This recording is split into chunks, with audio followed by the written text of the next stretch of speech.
La personne humaine est atteinte dans la déconstruction sur 3 identités. La première, c'est l'enfant. Il doit rentrer dans une normalité sociétale.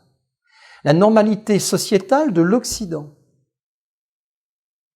Ça veut dire quoi? Ça veut dire que le gars qui est tordu, il n'a pas sa place.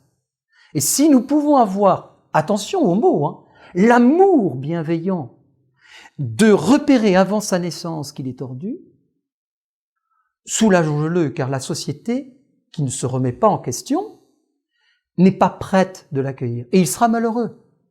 Il sera malheureux. Donc ce qui veut dire que là nous avons, et ça je le tiens de Thierry de la Villejégu, ancien directeur de la Fondation Jérôme Lejeune, qui m'en parlait encore il y a 2 semaines, nous avons près de 80% des personnes qui ont été repérées par leur handicap au sein de leur mère, qui n'auront pas le droit de voter. Qui n'auront pas le droit, excusez-moi, qui n'auront pas le droit de naître. Alors là, du coup, il faudrait qu'un de ces 4, on vote pour les défendre, cela. Voilà, on va essayer de se récupérer et de se retomber sur nos 2 pattes. Mais vous voyez, c'est quand même terrible. Bien. Je voudrais, face à cela, vous partager quelque chose. C'est que quand une personne handicapée commence à être atteinte par une société, et qui est pourtant pas nazie, on n'est pas sous le Reich, on est sous une bonne république qui nous garantit la tolérance. Et surtout, l'acceptation de la différence. Mais pas celle-là.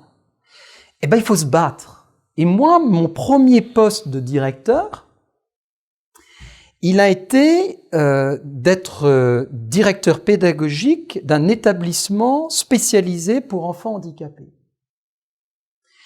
Et des enfants, parmi les enfants qui étaient là, nous avons perdu cette année-là 2 enfants qui sont morts de leur handicap. C'était prévu, donc c'est une souffrance pour les parents, mais ce sont d'abord des enfants rayonnants. Les seuls qui portent la joie, c'est eux, parce que les autres sont tellement désespérés et désolés pour eux, mais eux, ils ne sont pas du tout désolés pour eux-mêmes. Ils reçoivent la vie telle qu'elle est, c'est-à-dire sans aucun cliché de normalité. Voilà. Et donc, qu'est-ce qu'on fait déjà? Eh bien, il faut d'abord se mobiliser pour aider ces enfants. Et les aider,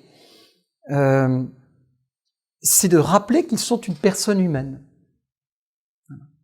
Je me souviens qu'en ayant fait 3 semaines chez l'Arche de Jean Vanier pendant des vacances et que je me suis occupé de personnes handicapées, avant d'y aller, je me disais comment je vais réussir, je suis démuni, je l'ai vécu très bien, et après je me suis dit mais comment j'ai pu vivre?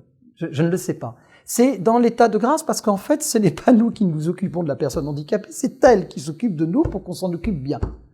C'est extraordinaire. Et donc, ce que j'ai appris ce jour-là, et ces 3 semaines-là, c'est d'abord que la personne n'est pas handicapée, mais c'est une personne handicapée. Et on avait un gros problème dans mon école, c'est nous étions sous le gouvernement de Sarkozy, et nous étions en train de passer par l'aide de François Fillon à la question de l'inclusion, et derrière la grande campagne d'inclusion, il se passait quelque chose de beaucoup plus sournois. C'est d'essayer d'éliminer tous les établissements scolaires spécialisés et de transformer, si l'enfant n'est pas inclus, parce qu'il ne peut pas, le handicap est trop lourd, on le laisse en IEM, donc un institut qui est spécialisé, et donc du coup, l'enfant n'est plus inclus dans une école classique, et s'il est en IEM, donc ça veut dire qu'il recevra des cours, s'il en a envie, un soutien scolaire. Et cet enfant, parce qu'il est tout tordu dans un fauteuil électrique, et qui a quand même un cerveau, et qui a une capacité cognitive, s'il ne peut pas être reconnu comme tel, à ce moment-là, il va se passer quoi? On va avoir un enfant qui n'est plus reconnu élève. Et si dans notre pays, nous commençons à jouer dans la sournoiserie de l'identité d'élève chez une personne humaine à l'âge où il doit être élève, quand est-ce qu'on lui supprime l'identité de citoyen, d'être humain et de personne humaine? Il y en a d'autres qui ont fait ça. Hein. Et nous avons eu M. Balladur, qui était à la retraite et qui est venu nous voir, et il se réjouissait de voir les classes, des classes presque vides. Et il me dit, ah, c'est quand même beau parce qu'on voit par rapport aux photos en noir et blanc où les classes étaient pleines. Maintenant, regardez, on a eu quand même une belle politique qui nous permet aujourd'hui de compter moins d'enfants qui sont en souffrance dans l'handicap. J'ai dit, bravo, l'avortement thérapeutique, monsieur le Premier ministre. Ce n'est que le fruit de la solution de l'extermination et donc de l'élimination de la naissance, qui fait que nos écoles sont vides. Des écoles spécialisées. Quand je discute avec mes enfants et que je leur dis ça, les enfants disent « mais il faut défendre la personne humaine.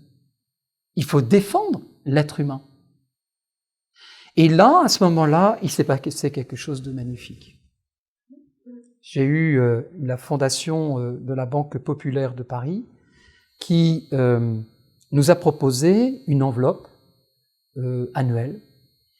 Et là, il y a eu comme une étincelle incroyable, c'est que nous avons décidé avec tous les professeurs de nous former pour utiliser le tableau numérique. Et nous avons pu prouver, pour que les enfants gardent le statut d'école pour leur école primaire et leur collège, nous avons réussi à prouver que l'enfant, par une gommette collée sur leur front, qui est repérée par la webcam et qui est en lien avec un clavier numérique sur l'écran, avec un logiciel de présélection des mots, l'enfant arrive à déclencher et à écrire tout un texte à une vitesse incroyable, rien qu'en bougeant un tout petit peu avec le front. Et quand le professeur dit à l'élève « Montrez-moi votre travail, allez au tableau », et que virtuellement nous voyons le travail qui était sur l'ordinateur de l'enfant arriver sur le tableau numérique, nous pouvons prouver que l'enfant est allé au tableau et a donc une compétence, une aptitude selon les normes de notre société, une aptitude à avoir le droit, tenez-vous bien, par le faire et non pas par l'être, d'être un élève.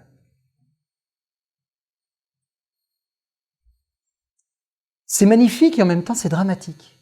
Il a fallu combattre pour défendre l'identité d'un élève. En 2000, ça s'est passé en 2012. C'est fou. Enfin en 2011 plus exactement. C'est fou. C'est notre société dans laquelle nos enfants vont être élevés.